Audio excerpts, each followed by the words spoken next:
नमस्कार मंडळी, स्वागत आहे तुमचं आमच्या चॅनलमध्ये।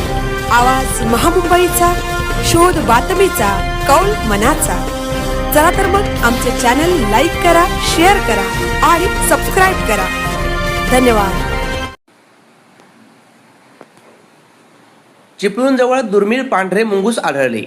वन विभागाचे लोकेशन गुप्त ठेवण्याचे आवाहन।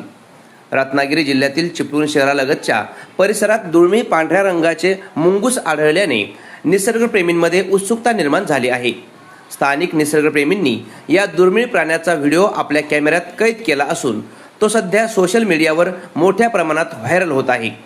विभागीय वन अधिकारी गिरिजा देसाई यांनी या दुर्मिळ मुंगसाच्या अस्तित्वाला दुजोरा देत त्याचे नेमके ठिकाण कोणत्याही परिस्थितीत जाहीर करू नका असे आवाहन केले आहे। हे मुंगूस वन्यजीव संरक्षण कायद्यानुसार शेड्यूल 1 मध्ये संरक्षित असल्याने त्याच्या सुरक्षेच्या दृष्टीने वन विभागाने त्याचे लोकेशन गोपनीय ठेवले आहे। आवाज महामुंबईचा चॅनलसाठी देवेंद्र जाधव, खेड। इंडियन ग्रे मुंगूस ही एक शेड्यूल 1 ची स्पीशीज आहे as per wild life protection act 1972। त्यामुळे शेड्यूल 1 मध्ये असल्यामुळे त्याला लीगल प्रोटेक्शन आहे।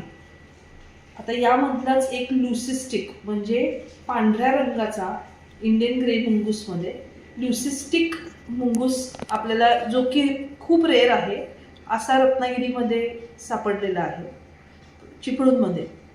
तर एक्झॅक्ट लोकेशन वन्यजीव प्रेमींना मुद्दाम वनविभाग आणि इतर कोणीही आम्ही डिस्क्लोज करत नाही आहोत, कारण का ही एकदम रेअर कंडिशन आहे आणि त्याला त्याच्या हॅबिटॅटमध्ये फ्लरिश होण्यासाठी आणि त्याच्या हॅबिटॅटमध्ये निसर्गात त्याच्या मुक्तपणे संचार करण्यासाठी ते महत्त्वाचं आहे। तर माझा रत्नागिरी वनविभागामार्फत तमाम जनतेला, वन्यजीव प्रेमी आणि वन्यजीव अभ्यासक या सगळ्यांना एक आव्हान आहे की आपल्याकडे हे रेअर ल्युसिस्टिक इंडियन ग्रे मुंगूस जे दिसलेलं आहे, जे सापडलेलं आहे, तर त्याचे संरक्षण करण्याकरिता त्याचं लोकेशन प्लीज कुणाला डिस्क्लोज करू नका आणि त्याला त्याच्या हॅबिटॅटमध्ये निसर्गात त्याच्या स्वतःच्या हॅबिटॅटमध्ये मुक्त संचार करण्यात यावा यासाठी हे आव्हान करते आणि आपण त्याचं प्रोटेक्शन करू।